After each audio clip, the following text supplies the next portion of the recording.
সমস্ত প্রশংসা ও সমস্ত তারিফ সে মহান আল্লাহ সুবহানাহু ওয়া তাআলার জন্যই, যিনি আমাদের জুমার নামাজ পড়ার জন্য খুতবার পূর্বে উপস্থিত করেছেন। সে আল্লাহ সুবহানাহু ওয়া তাআলার লাখো কোটি প্রশংসা, তার সম্মানের মতো প্রশংসা, তার ইজ্জতের মতো প্রশংসা। সকলে বলি আমরা আলহামদুলিল্লাহ। তারপর আমাদের আখরা নবী তাজদার মদিনী আহমদ মুজতবা মুহাম্মদ মুস্তাফা রাসূল আরবি সাল্লাল্লাহু আলাইহি সাল্লামের উপর অগণন দরুদ হোক। আল্লাহুম্মা সাল্লাল্লাহু বারিক আলাইহি। আজকে খুতবার বিষয়বস্তু হচ্ছে সালাতের গুরুত্ব ও সালাতের ফজিলত। আমরা আলোচনা করার চেষ্টা করব। আল্লাহ সুবহানাহু ওয়া তাআলা যেন আমাদের আমলে বাস্তবায়ন করার তৌফিক দান করেন, আল্লাহুম্মা আমিন। সালাত এমন একটি ইবাদত যে ইবাদতের কোনো বিকল্প নেই। অন্যান্য ইবাদতের বিকল্প রয়েছে, যেরকম সিয়াম যদি কেউ না করতে পারে অর্থাৎ রোজা, তাহলে তার কাজা, কাফারা, ফিদিয়া রয়েছে। কিন্তু সালাতের কোনো কাজা নেই, কাফারা নাই, ফিদিয়াও নেই। কেউ যদি হজ না করতে পারে, তাহলে যে ব্যক্তি হজ করেছে তাকে দিয়ে হজ করিয়ে দিতে পারে বা বদল হজ করিয়ে নিতে পারে। কেউ যাকাত দেয়, যাকাত আর দিতে পারছে না, তার শরীর খারাপ, তাহলে কাউকে যদি অনুমতি দেয় যে সে যাকাত দিয়ে দেয়, তাহলে তার যাকাত আদায় হয়ে যাবে। তার যদি শর্ত থাকে যে হাওলানে হল অর্থাৎ 1 বছর অতিক্রম করেছে এবং তার নিসাব আছে, দুটি শর্ত থাকলেই যাকাত দেওয়া যাবে। যাকাত আদায় হলো, হজ আদায় হলো, সিয়াম আদায় হলো। কিন্তু সালাত এমন একটি ইবাদত কাউরির পক্ষ থেকে করা যাবে না। এবং সালাত এমন একটি ভিন্ন ইবাদত যে কোনো প্রস্তুতিও বুঝে না। যেরকম আপনি যে অবস্থায় আছেন সে অবস্থাতে আপনাকে সালাত আদায় করতে হবে।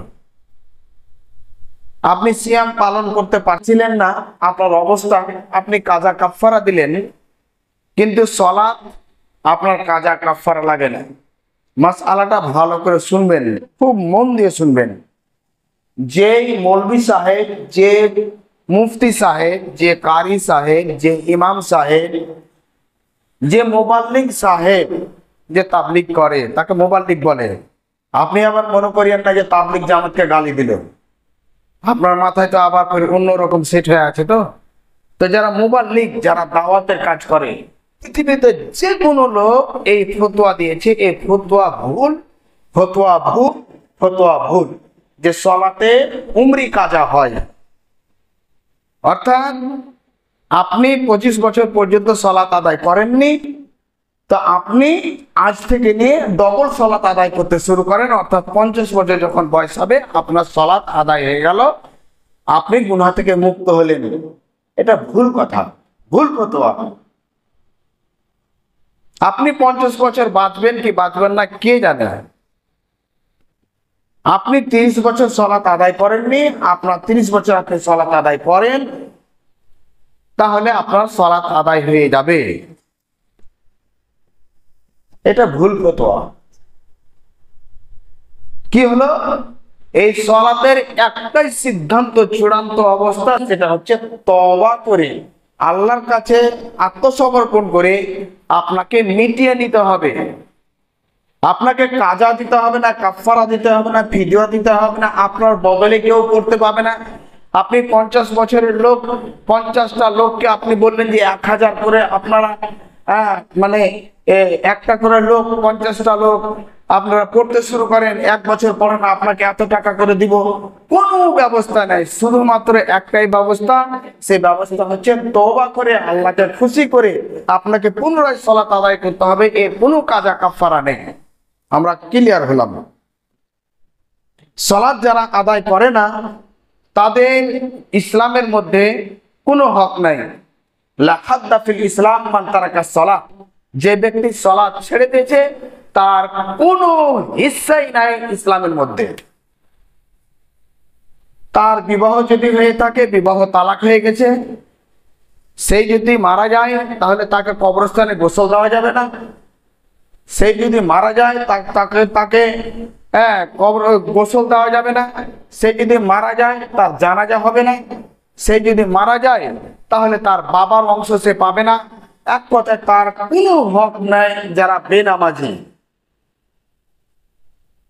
আর যারা সালাত আদায় করে তাদের জন্য ইসলামে এই সমস্ত জিনিসগুলো রয়েছে। তাহলে আমরা মোটামুটি বুঝতে পারলাম, আমরা ওইদিকে যাচ্ছি না। যারা সালাত আদায় করছে তাদের হালকা কথা বুঝতে পারলাম যে তাকে সালাত আদায় করা ছাড়া আর কোনো পদ্ধতি নেই। কাজা কি করে হতে পারে? বেটা তুমি ফতোয়া দাও নাকি নামাজে কাজা আছে। আরে ফরজ নামাজ তো দূরের কথা, ফরজ নামাজ 50 বছরের তো দূরের কথা, 25 বছরের দূরের কথা, 10 বছরের দূরের কথা, 5 বছরের দূরের কথা। আপনি 1 বছর নয়, 1 ওয়াক্তের ফরজ নামাজের আপনি কাজা আদায় করতে পারবেন না। আপনি কত কোটি করতে বেটা, কত তোমার ধন সম্পদ হয়ে গেছে। ফরজ সালাত 2 রাকাত তো দূরের কথা, সুন্নাত সালাতের আপনি টাকাও দিতে পারবেন না। আপনি তো একটা ফকিন্নি। বিশ্বনবী সাল্লাল্লাহু আলাইহি সাল্লাম বলছেন, রাকাত আল ফজরি খায়রুদ দুনিয়া ওয়া মা ফিহা। ফজরের মাত্র 2 রাকাত সালাত, ফজরে 2 রাকাত সালাত মাত্র। রাকাত আল ফজরি 2 রাকাত সালাত ফজরে, তার দুনিয়া এবং দুনিয়াতে যা রয়েছে তার চাইতেও উত্তম। এবার আপনি বলেন, আপনাকে কিছুদিন আগে আমি পরিচয় করিয়েছিলাম মুকেশ আম্বানি, অনিল আম্বানির বাড়ির কথা, বিয়ের কথা। তার কথা বলা হচ্ছে যে $700 মিলিয়ন তার সম্পদ। $700 মিলিয়ন একটা সাধারণ কাছে, একটা বড় কোম্পানির কাছে বা ছোট দেশের কাছে 25 থেকে 30 বিলিয়ন ডলার থাকতে পারে। সে কিন্তু $700 মিলিয়ন মালিক। কিন্তু তার এই সম্পদটা আমরা বড় মনে করি, আর অবশ্যই বড়, কিন্তু আল্লাহ সুবহানাহু ওয়া তাআলা তাকে এমন একটা নাচার করে দিয়েছে যে তার ছেলে অনিল আম্বানি যে বিয়ে হলো, একটা ছোট্ট থেকে ছোট্ট জিনিস যেটাকে থ্যালাসেমিয়া, তাকে অসুখ হয়েছে, যে তার শ্বাসকষ্ট হয়, রক্ত হ্রাস পায়, কমে যায়। এই সামান্য টাকা, এই যে এত টাকা থাকা সত্ত্বে সামান্যতম এই জিনিসটা ঠিক করতে পারে না। অথচ তো আল্লাহ সুবহানাহু ওয়া তাআলা তাকে এমন ক্ষমতা দিয়েছে যে ওষুধ তৈরি করতে পারবে, যে কোনো ডাক্তারকে পৃথিবীর সে জমা করে দিতে পারবে, যে কোনো সে মেডিসিন বানাতে পারবে। কিন্তু তার ক্ষমতা নেই। তার ওজন হচ্ছে 195 কিলো ওজন, তার ওজন কমাতে পারছে না। আর আল্লাহ আপনাকে সুস্থ রেখেছে, খাচ্ছেন, রাত্রে বিরিয়ানি খেয়েছিলেন, একদম সাঁটিয়ে দিলেন, সকালে আবার নাস্তা করেছেন, আবার সাঁটিয়ে দিলেন, এখন আবার গিয়ে আবার দিবেন, কোনো ঝামেলা নেই, নো টেনশন। আপনার হাত আছে, যে হাতটা, আপনাকে 2টো চোখ রয়েছে, চোখ 2টো, আপনাকে আমি বলছি যে আপনার 2টো চোখ এখন নিয়ে নিব আর 2 কোটি টাকা দিব। কোন লোক চাইবে যে আমি 2 কোটি টাকা দিয়ে চোখটা দিব? কেউ দিতে রাজি হবে না।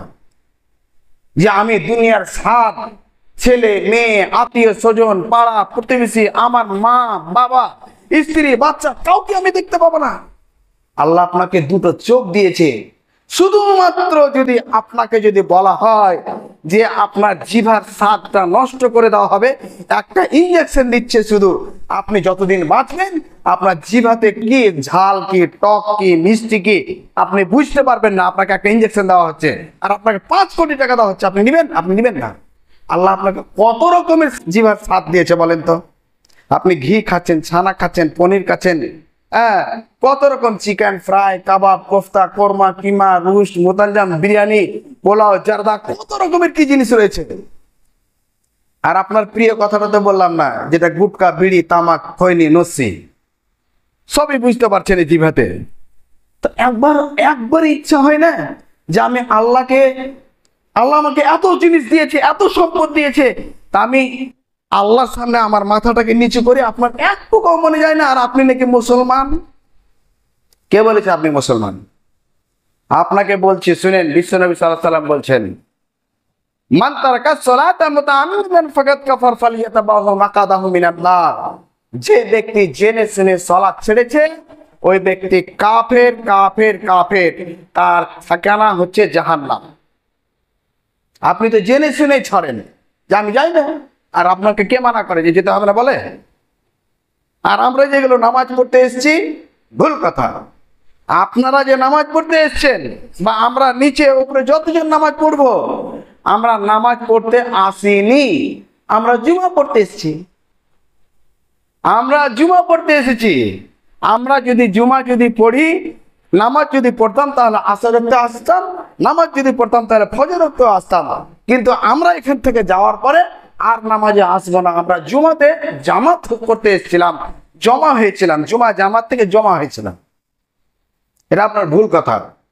অনেক ভাই যারা শ্রমিক, আলহামদুলিল্লাহ, খুব ভালো কথা, তারা নাকি আবার কেউ কেউ বলে, ভাই আজকে কাজে যাওনি? না দাদা, আজকে কাজে যেতে পারে, আমি শুক্রবার করে ছুটি করে দিই, জুমা পড়বো। তো মানে ও শুক্রবার করে জুমা পড়বে, আর আগে পিছে কিছু নাই। ওর জুমা পড়ার জন্য ও 400 টাকা লেবারি করলে পেত, ওর ছেলে মেয়েকে ধাক্কা মেরে ও জুমা পড়ার জন্য বসে আছে। আপনি যেখানে কাজে যাবেন ওখানে জুমা পড়া যাবে না? আপনাকে কে বলেছে জুমার দিন ছুটি করে দিতে হবে? আপনার মেয়ে যদি এখন অসুস্থ হয়ে যায়, তাহলে আপনি টাকাটা কোথায় পাবেন? ডাক্তারের কাছে যেতে হবে। কেন? ও তো ফাঁদ পেতে বসে আছে, শুধুমাত্র ডাক্তার ডিসপেন্সারিতে ঢুকলে 500 টাকা লাগবে, আপনার আগাত না। তাহলে আপনার এটা ভুল ধারণা যে আমি জুমার নামাজ পড়তে গেছিলাম। নামাজ নয়, আপনি জুমা পড়তে এসেছিলেন। যে ব্যক্তি নামাজ পড়ে না ওই কাফের, আর যে ব্যক্তি নামাজ পড়ে আর ছাড়ে, জোহরে পড়লো আসরে নেয়, আসরে পড়লো মাগরিবে নেয়, বুঝতে পারলেন? বিহাইরা বাড়ি চলে গেল, নামাজ পড়ে নিল, বাইনাতে গেল, নামাজ পড়ে নিল, কেউ মারা গেছে, জানাজা পড়তে গেছে, জোহরের সময় গেছে, নামাজ পড়ে নিল। এরা হচ্ছে মুনাফিক। এরা হলো কি? মুনাফিক। আর যে ব্যক্তি সালাত আদায় করে কন্টিনিউ, সে ব্যক্তি মুসলিম। তাহলে আমরা 3টা জিনিস বুঝতে পারলাম। শুনেন, যারা সালাত আদায় করে সঠিকভাবে 5 ওয়াক্তের, এরা হচ্ছে মুসলমান। যারা নামাজ পড়ে আর পড়ে না, এরা হচ্ছে মুনাফিক। আর যারা নামাজ পড়েই না, তারা হচ্ছে কাফের। কেউ কেউ আবার নামাজ পড়ে আবার জামাতে পড়ে না, এটা একটা সমস্যা। নামাজ আপনাকে জামাতে পড়তে হবে, এটাই ঠিক। জামাতের আপনাকে কয়েকটা হাদিস বলবো, তার আগে আমরা প্রস্তুতি নিই যে আমরা নামাজ আজ থেকে ইনশাআল্লাহুল আজিজ আমরা পড়বো, এবং ইনশাআল্লাহ জামাতের সঙ্গে পড়বো। আল্লাহ যেন তৌফিক দান করেন, আল্লাহুম্মা আমিন।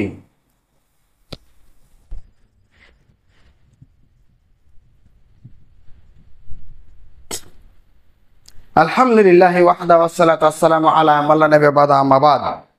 বলছিলাম সালাত আদায় করতে হবে, আপনাকে জামাতের সঙ্গেই করতে হবে। আপনি যদি তাহাজ্জুদ পড়েন, পুরো রাত তাহাজ্জুদ পড়েন, আর ফজরের নামাজ আপনি যদি না পড়েন, তাহলে আপনার তাহাজ্জুদের চাইতে আপনি এই যে ফজর জামাত ছেড়ে দিয়েছেন, আপনার ক্ষতি হয়ে গেছে। কেউ যদি নামাজ ছেড়ে দিত, জামাতটাই শুধু, তো সাহাবায়ে কেরামরা এক অপরের দিকে তাকাতেন যে তার জামাত ছুটে গেছে, হয় অসুস্থ আছে, আর না হলে তারা মনে করতো যে সে মুনাফিক হয়ে গেছে। উমর ফারুক রাদিয়াল্লাহু তাআলা আনহু হুযায়ফা রাদিয়াল্লাহু তাআলা আনহুকে জিজ্ঞাসা করছেন যে হুযায়ফা রাদিয়াল্লাহু তাআলা আনহুকে রাসূল সাল্লাল্লাহু আলাইহি সাল্লাম কিছু মুনাফিকদের লিস্ট দিয়েছিলেন, উমর ফারুক রাদিয়াল্লাহু তাআলা আনহু বলছেন, এ হুযায়ফা, তোমার কাছে যে মুনাফিকদের যে লিস্ট রয়েছে তার মধ্যে কি আমি আছি? তো দেখেন, মানে উমর ফারুক রাদিয়াল্লাহু তাআলা আনহু দেখেন কি বলছেন, যে আমার কি লিস্টে তোমার নাম আছে? যে আল্লাহ রাসূল বলেছে যে এ মুনাফিক। যে ব্যক্তিকে ফজরের সলাত অবস্থায় যে আল্লাহু আকবার বলে তাকবীরে তাহরিমা দিতে যাবে, আর তাকে আবু লুলু তাকে একটা খঞ্জর মারলো, যে ছুরিটা, যে খঞ্জরটা কয়েক মাস ধরে শুধু গরম করত আর সে বিষে দিত, গরম করত আর বিষে দিত। আর সেই ছুরিটার দুই দিকে ছিল ধার, এইরকম, মানে ঠুকলে আপনার যেন না বাঁচে, একদম লাড়ি বেরিয়ে আসে। ঠিক ওই রকমই উমর ফারুক রাদিয়াল্লাহু তাআলা আনহুকে মারা হয়েছিল ফজরের সালাতে। এমনকি যখন দুধ পান করা হতো তখন তার দুধগুলো বেরিয়ে আসতো। তিনি বুঝতে পারছেন যে আমি আজ আর পৃথিবীতে থাকবো না, আমি কিছুদিন পরেই মারা যাব, আমার অবস্থা এরকম। যখন তিনি বাড়িতে আছেন আর অজ্ঞান অবস্থায় আছেন, আর তাকে বলা হচ্ছে, ইয়া আমিরুল মুমিনিন, সালাতের সময় হয়ে গেছে, উঠেন, সালাত কি আপনি আদায় করতে পারবেন? ফট করে আপনি বলছেন যে সালাত আদায় করবো না, মানে এটা কেমন কথা বলছো? লা হাদ্দা ফিল ইসলাম মান তারাকা সালাত, যে ব্যক্তি জামাতের সঙ্গে সালাত আদায় করলো না, সেই ব্যক্তির ইসলামে কোনো হিস্সা নাই। সে আমিরুল মুমিনিন জিজ্ঞাসা করছেন আবু হুযায়ফাকে যে আমার কি মুনাফিকের মধ্যে লিস্ট আছে? আমার কি নামটা আছে? আর আমরা ফজরের সালাত বিন্দাস ঘুমিয়ে আছি, এসি চালিয়ে ডিসি চালিয়ে এরকম ভাবে গল্প করে পুরো রাত গুজরে দিয়েছি, কিন্তু ফজরের সালাত আদায় করি না। আমরা আমাদের মুনাফিক নাই না? আপনি মুনাফিক, আপনাকে মুনাফিক বলতে হবে। আল্লাহ রাসূল বলেছে, আমরা হচ্ছে অনুবাদক। রাসূল সাল্লাল্লাহু আলাইহি সাল্লাম বলছেন, আনাস রাদিয়াল্লাহু তাআলা উসমান গনি রাদিয়াল্লাহু তাআলা থেকে বর্ণিত, তিনি বলেন রাসূল সাল্লাল্লাহু আলাইহি সাল্লাম বলেছেন যে যেই ব্যক্তি ইশারের সালাত জামাতের সঙ্গে পড়লো, মান সাল্লা ফিল ইশা, যে ব্যক্তি সালাত ইশার নামাজ জামাতের সঙ্গে পড়লো, মাল জামা কাআন্নামা নিসফুল লাইল, তো অর্ধেক রাত সে তাহাজ্জুদ পড়ে যত নেকি পাবে ওই ব্যক্তি অতটুকু নেকি পেয়েছে। তাহলে জামাতে পড়ার কত ফজিলত দেখেন। ঘুমায়েন না, শুনেন কথাটা, আপনাকে ওই তারে নারে শোনাই না ভাই, আর উর্দুতেও বক্তব্য দিই না। এখানে 33টা মসজিদ আছে, উর্দুতে বক্তব্য চলে। মনে হচ্ছে ইউপিতে আছে না বিহারে আছে নাকি কে জানি, বসে আছে সামনে বাংলা ভাষী শিক্ষিত মানুষ ও উর্দুতে বক্তব্য দিচ্ছে। ইয়া আলামুন তালামুন নাস্তাইন তুকার জবান, চলিয়ে ভাই খাড়া হয়ে যাইয়ে।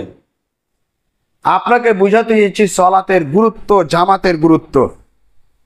দ্বিতীয় অংশ বলছেন বিশ্বনবী সাল্লাল্লাহু আলাইহি সাল্লাম, মান সাল্লা সুবহ ফিল জামাত, যে ব্যক্তি নামাজ পড়লো ফজরের নামাজ জামাতের সঙ্গে, কাআন্নাহু ইউসাল্লি কুল্লা, সেই ব্যক্তি পুরো সালাতটা আদায় করো, পুরো তাহাজ্জুদের সালাত আদায় করো, পুরো রাত তাহাজ্জুদের সালাত আদায় করলো। আলহামদুলিল্লাহ, যে ব্যক্তি এশার এবং ফজরের নামাজ আদায় করে নিয়েছে জামাতের সঙ্গে, পুরো রাত তাহাজ্জুদের সমান নেকি পাবে। আমরা কোনোদিন পুরো তাহাজ্জুদে পুরো মানে রাত পড়েছি? পারিনি। অর্ধেক রাত পেরেছি? পারিনি। 5 ঘন্টা পেরেছি? পারিনি। 3 ঘন্টা, আধা ঘন্টা তো পারি না। তারাবি তো পড়তে আসি 8 দিন খুব বেশি হবে, মিডিলে আবার বাদ, ওইদিকে আবার 3-4 দিন পড়বো, দিয়ে আবার নাচ গান করে ঈদের নামাজ পার। আর আপনি যদি জামাতে যদি এশার ফজরের যদি নামাজ যদি পড়েন, তাহলে পুরো রাত তাহাজ্জুদ সমান নাকি পাবেন। আবু হুরায়রা রাদিয়াল্লাহু তাআলা বলেন, রাসূল সাল্লাল্লাহু আলাইহি সাল্লাম বলেছেন যে মান তারাকা সালাতুল ইশা ওয়াল ফজর, যে ব্যক্তি সালাত আর ইশার নামাজ ছেড়ে দিল, অর্থাৎ জামাত পড়তে পারলো না, তো সেই ব্যক্তি হচ্ছে মুনাফিক। রাসূল সাল্লাল্লাহু আলাইহি ওয়াসাল্লাম বলছেন যে আসকালুল মুনাফিক as-সালাতুল ইসা ওয়াল ফজর, সবচাইতে পৃথিবীর মধ্যে ওই কাজটা ভারী লাগে মুনাফিককে, যে ঈশার নামাজ আর ফজর নামাজ জামাতে পড়তে পারে না।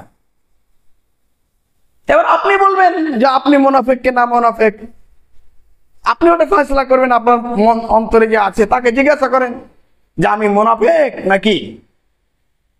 বিশ্বনবী সাল্লাল্লাহু আলাইহি সাল্লামকে একজন সাহাবী, যার নাম হচ্ছে আব্দুল্লাহ ইবনে উম্মে মাকতুম রাদিয়াল্লাহু তাআলা, দুই চোখের অন্ধ, রাসূল সাল্লাল্লাহু আলাইহি সাল্লামকে বললেন যে আল্লাহ রাসূল, আমার দুই চোখের অন্ধতার জন্য আমি মসজিদে উপস্থিত হতে পারছি না, তাহলে আমি সালাত কি করব? রাসূল সাল্লাল্লাহু আলাইহি সাল্লাম বলছে রাক্কা সালাত, তোমাকে রুখসাত দেওয়া হলো। যখন উনি যাচ্ছেন, ইবনে মাসউদ, এই আবু হুযায়ফা, তুমি এদিকে এসো, এদিকে এসো। হাল সামিতা বিলাল, তুমি বিলালকে কি শুনতে পাও? অর্থাৎ বিলালের আওয়াজ কি শুনতে যাও? তোমার কি আজান তোমার কানে যায়? রাসূল সাল্লাল্লাহু আলাইহি ওয়াসাল্লামকে বলছেন জি হ্যাঁ, আমি শুনতে পাই। তা লাইসা লাকা রুখসা, তোমাকে রুখসাত দেওয়া হবে না। অর্থাৎ দুই চোখের অন্ধকে আসতে অসুবিধা হচ্ছে, তবুও রুখসাত দেওয়া হয়নি। আপনি কি দুই চোখের অন্ধ? না আপনি ন্যাংরা, না খোড়া, না আপনি চলতে পারেন না, আপনি বাড়তে বাড়তে ঠুকে দিলেন নামাজ। এটা নামাজের হক আদায় হয় না। বিশ্বনবী সাল্লাল্লাহু আলাইহি ওয়াসাল্লাম বলেন যে যে ব্যক্তি সালাতের জামাতে অংশগ্রহণ করলো না, সেই ব্যক্তির বাড়িতে গিয়ে আমার ইচ্ছা হয় যে আগুন জ্বালিয়ে দিই, কিন্তু সে বাড়িতে রয়েছে ছোট বাচ্চা, মেয়ে এবং সে বৃদ্ধ। আমার যদি এই আশঙ্কা যদি না হতো, তাহলে তার বাড়িতে আমি আগুন লাগিয়ে দিতাম। তাহলে আপনার বাড়িতে নামাজ পড়া কিরকম আল্লাহ রাসূল সাল্লাল্লাহু আলাইহি ওয়াসাল্লাম অসন্তুষ্ট প্রকাশ করেছেন আপনি নিজেই বুঝেন। যে আপনি জামাতের সঙ্গে সালাত আদায় করলেন না, তো আল্লাহ রাসূলের ইচ্ছা যে আপনার বাড়িতে আগুন লাগিয়ে দেওয়া হোক, কিন্তু কেন করলেন না? সেখানে মেয়ে রয়েছে, ছেলে রয়েছে, বৃদ্ধরা রয়েছে, তার জন্যে সেখানে আগুন লাগানো হয়নি। আল্লাহ সুবহানাহু ওয়া তাআলা কোরআন কারীমের মধ্যে বলছেন ফাওয়াইলুল লিল মুসাল্লিন আন সালাতিহিম সাহুন, ওয়াইল লাহুম জাহান্নামে হোক, জাহান্নামে যাবে ওই ব্যক্তিরাই যারা নামাজের মধ্যে অলসতা অবলম্বন করেছে। জোহরে পড়লো, জোহরের নামাজ পড়ে খাওয়া দাওয়া করলো, খাওয়া দাওয়া করার পরে মোবাইলটা নিয়ে শুতলো। একটা করে তো মোবাইল আল্লাহর রহমতে সবার কাছে আছে, একদম ইটের মতো ধরে নিল বুকের উপরে, লাখের উপরে পড়লে তো লাখ মুখ ফুলবেই। দেখা আছে এটকে করছে। তারপরে যখন 10 মিনিট আছে আর আসরে, তখন চোখটা পা দাবাচ্ছে, শয়তানে ঘুম যা, নাম শুয়ে গেল। এবার চোখটা খুলছে, তখন 5টা বাজছে, তাড়াহুড়া করে একদম মিসওয়াক করছে, তারপর নামাজ পড়লো। আপনি গেলেন, দেখা গেল জামাত ছিঁড়ে গেছে। ভাই ওর অভ্যাসটাই এরকম, অভ্যাসই ওরকম। জোহরের নামাজ করে খাওয়া দাওয়া করবে, আর আসরের নামাজ কাজা করে একদম শেষ প্রান্তে গিয়ে ও বাড়িতে নামাজ পড়বে। ও সালাতের হক আদায় করে না। ওর নামে রয়েছে জাহান্নাম। ওয়াইলুল লিকুল্লি হুমাজাতিল লুমাজা ও আন সালাতিহিম সাহুন, যে ব্যক্তি সালাতে গাফলতি করে তাকে কি করবে? ওয়াইল নামক জাহান্নামে দেওয়া হবে। অনেক লোক রয়েছে, স্টুডেন্ট, এই তরুণ যুবক, তোমাদেরকে বলছি, তোমরা পড়াশোনা করছো বাবা, নামাজ পড়ছো, খুবই ভালো কথা, আলহামদুলিল্লাহ। নেককার পরেজগার হয়ে এখান থেকে যাও, শিক্ষা নিয়ে যাও। তোমার বাবা মা তোমার উপরে খুব আশা করে আছে, তুমি নামাজও পড়ো, তোমার বাবা মা জানে, তোমার পাড়া প্রতিবেশী জানে, তোমার আত্মীয় স্বজন জানে, কিন্তু জামাতে তোমার গুরুত্ব নেই।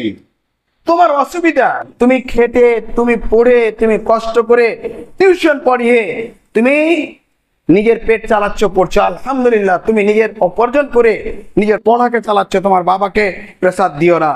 কিন্তু আমি তোমাকে দেখি, যখন মাগরিবের সালাত হতে আর মাত্র 10 মিনিট দেরি আছে, তখন তুমি মসজিদ থেকে বেরিয়ে যাও, রুম থেকে বেরিয়ে যাও, যে কোনো জায়গায় আছো তুমি ওখান থেকে বেরিয়ে যাও। তোমাকে রাস্তাতে দেখা হয় যে জামাত ধরার জন্য তাড়াতাড়ি আসছে, তুমি টিউশন পড়াতে যাচ্ছ। অনেক লোক রয়েছে, অনেক লোক, ও মুসাল্লি, গরু কিনতে যাবে, কুরবানি দিবে, বড় কুরবানি খুঁজে বেড়াচ্ছে, কুরবানির পশু কিনতে গেছে, কুরবানি দেওয়া সুন্নাত, ফরজ নামাজ কিচ্ছু নাই, গায়েব। কুরবানির আপনি পশু কিনতে গিয়ে ফরজ নামাজ শেষ। বায়না, যেটা বায়না করা একদম নেই শরীয়তের মধ্যে, বায়না করতে গেছে, জামাত নাই। বিয়ের বাজার করতে গেছে, সুন্নাত তরিকায় বিয়ে হবে, নামাজ নেই। ও ছেলে কাপড় ধরি কিছু নিবে না, খুব পরেজগার, কিন্তু ফরজ নামাজই নেই। আপনি আনসলাতিহীন সাউনের আন্ডারে আছেন, আপনাকে লাল বাতি দেখানো হয়ে গেছে, কখন কাট আসবে কিছু নেই। ভাই, সলাতের গুরুত্ব এবং সলাতের ফজিলত এবং আল্লাহর আহকাম মেনে আপনি সলাত আদায় করুন। আপনার সঙ্গে কেউ নেই, আমি আপনাকে বলছি, আপনার সঙ্গে কেউ নেই, শুধুমাত্র আপনার আমল আছে। আপনার সঙ্গে কেউ নেই, মা বাপ আত্মীয় স্বজন, মিথ্যা কথা, আপনার সঙ্গে কেউ নাই, কেউ নাই।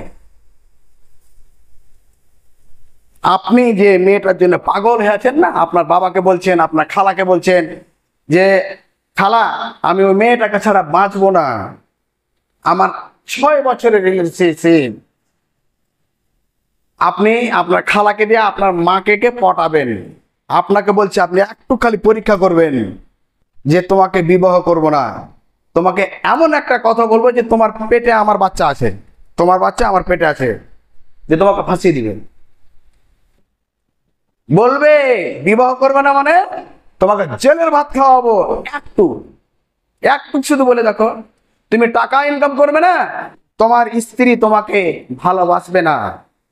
আমার নিজের ছোট মামা বলাতুলি বাড়ি, আমার নানির বাড়ি, আমার নিজের ছোট মামার চাচুর নিজে বাড়িতে বলাতুলিতে ঢুকবেন, অনেক দিন অসুস্থ থাকার কারণে ওর স্বামীকে টুটি চিপে মেরে ফেলেছে, তার লাতিন হয়ে গেছে, জেল খেটে এখনই গেল। কি দরকার আপনার? কেউ আপনার নয়, কেউ আপনার নয়। আপনার বন্ধু তো, আপনি বিপদে পড়ে গেছেন, আপনি বিপদে আছেন, আপনার কিডনি ট্রান্সফার হবে, আপনার বন্ধুকে আপনি শুধু বলেন 2 লাখ টাকা ধার দেন তো, আপনাকে দিচ্ছে নাকি? আপনার বন্ধু সুদ ছাড়া কথা বলবে না আপনার সঙ্গে, আপনাকে এড়িয়ে যাবে। আপনি 10 দিন শুধু সুইচটা অফ করেন, একটু করে খুলেন, বা আপনি অসুস্থ আছেন, কয়জন আপনাকে ফোন করছে দেখছি আপনার বন্ধু, অথচ আপনি আপনার বিয়েতে 10 জন নয় 50 জনকে বরযাত্রীতে নিয়ে গেছিলেন, 200 জনকে নিয়ে গেছিলেন বরযাত্রীতে খাওয়াবার জন্য। আপনার লক্ষ্য আর আপনার বাপের যে ফারাঙ্গি, আমার একটাই ছেলে, আমি 200 লোক না দিলে দিতে পারবো না, ভাই আমার নাক কেটে যাবে। তোমার যখন বৌমা ওখানে অপারেশনের সময়, ডেলিভারির সময় 1 দাগ রক্ত দরকার হবে, তোমার মুখে ঝাঁটা মারবে, আমি বলেছিলাম। দেখি ওই 200 লোক দাঁড়াচ্ছে নাকি, দাঁড়াবে না। তোমাকে কিনে নিয়ে বা কোনো ব্যবস্থা করে তোমাকে ডিপ্রেশনে তোমাকে ব্যবস্থা করতে হবে। হতে পারে যে তুমি ওই 200 লোককে তুমি পরোয়া করবে না, তোমার টাকা আছে সেটা ভিন্ন ব্যাপার, কিন্তু কোন লোক যে এমুককে ছাড়বে না, দুমুককে ছাড়বে না, একে ছাড়বে না, সব দিকে বরযাত্রী নিয়ে দেবে, ভুল কথা। তোমার কেউ নেই, তুমি একাই এসছো, একাই যাবে। আমল করো, আর সলাৎ ছাড়া কিছু নেই। সলাৎ আছে সবই আছে, সলাৎ নেই কিছু নেই। সলাৎ আছে সবই আছে, সলাৎ ছাড়া কিছু নেই। সলাৎ আমাদেরকে আদায় করতে হবে, নাহলে জানাজারও আপনি হক রাখেন না। ইমাম সাহেব দাবিতে পড়ে হোক, সেই তার ইমানের কমজোরি হোক, সমাজের চাপে হোক, আপনার নামাজ পড়াচ্ছে, আপনার নামাজ হচ্ছে কিনা হচ্ছে, মরার পরে সাদ পাবেন, ঢোল বাজবে। ওমা তৌফিক ইল্লা বিল্লাহ। রব্বানা তাকাব্বাল মিন্না ইন্নাকা আনতাস সামিউল আলিম ওয়া তুব আলাইনা ইন্নাকা আনতাত তাওয়াবুর রহিম। সাল্লাল্লাহু আলা খায়রিল খালকিহি মুহাম্মাদিন ওয়া আলা আলিহি ওয়া সাহবিহি আজমাইন বিরহমাতিকা ইয়া রাহমার রাহিমিন। আল্লাহ, যারা অসুস্থ রয়েছে আল্লাহ সুস্থতা দান করো। আল্লাহ, যারা ঋণগ্রস্ত রয়েছে ঋণকে পরিশোধ করার তৌফিক দান করো। একজন ব্যক্তি ব্যাঙ্গালোরে তার অপারেশন হচ্ছে, আল্লাহ তাকে সুস্থতা দান করো। আল্লাহ, আমাদের মধ্যে যারা অবিবাহিত রয়েছে নেককার পরহেজগার ছেলে মেয়ের ব্যবস্থা করে দাও। আল্লাহ, আমাদেরকে সুদ মুক্ত করো, ঘুষ মুক্ত করো। আল্লাহ, আমাদেরকে অত্যাচার থেকে বাঁচাও। আল্লাহ, আমাদেরকে মরার সময় কলমা নসিব করিও। আল্লাহ, আমরা যেন ডান হাতে আমল নৌটাকে পাই, পুলসিরাত আমরা পথ করে পার হয়ে যাই। আল্লাহ, আমাদের যতগুলো আমল রয়েছে আল্লাহ তুমি কবুল করে নাও। আল্লাহ, রাত্রের অন্ধকারে দিনের আলোতে যা আমরা পাপ করেছি আল্লাহ তুমি ক্ষমা করে দাও।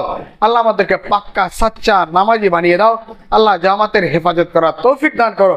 আমরা যেন তোমার রাজামন্দি নিয়ে কলমা নসিব হয়ে যেন আমরা যেন পৃথিবী থেকে যেতে পাই। আল্লাহ যেন পুলসিরাতে আমরা চট করে পার হয়, সবাই যেন আমরা জান্নাতুল ফিরদাউস অংশগ্রহণ করি।